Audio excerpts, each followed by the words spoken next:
గురుగారు, ఈ వారం మకర రాశి వారికి ఎలా ఉంది? మకర రాశి వారికి 4 గ్రహాలు దివ్యంగా యోగిస్తున్నాయండి. దశమంలో చంద్రుడు, ద్వితీయంలో బుధ శుక్రులు, తృతీయంలో శని.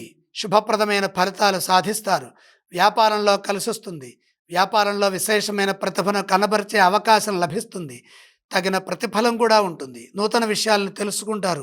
సృజనాత్మకతతో ముందుకు సాగుతారు. అనేక విధాలుగా లాభాలు గడించడానికి కాలం సహకరిస్తుంది. మంచి ప్రోత్సాహం ఉంటుంది. గుర్తింపు ఉంటుంది. ప్రశంసలుంటాయి. గౌరవం పెరుగుతుంది. ఇచ్చిన మాటకు కట్టుబడి పనిచేస్తారు. ఆశించిన ఫలితాలు సిద్ధిస్తాయి. అదృష్టం వరిస్తుంది. ఆర్థికంగా మేలు జరుగుతుంది. ఎంత శ్రమ చేస్తే అంత ప్రతిఫలం ధనాదాయ మార్గాల్లో ఉంటుంది. పెట్టుబడులు లాభాన్ని ఇస్తాయి. ప్రతి పని 1-2 సార్లు ఆలోచించి శాంతంగా సరైన మార్గంలో నిదానంగా ధర్మబద్ధంగా చేసుకోవటం మంచిది. దానివల్ల సుదీర్ఘమైన సుస్థిరత ఏర్పడుతుంది. ఫలితాలు బాగుంటాయి.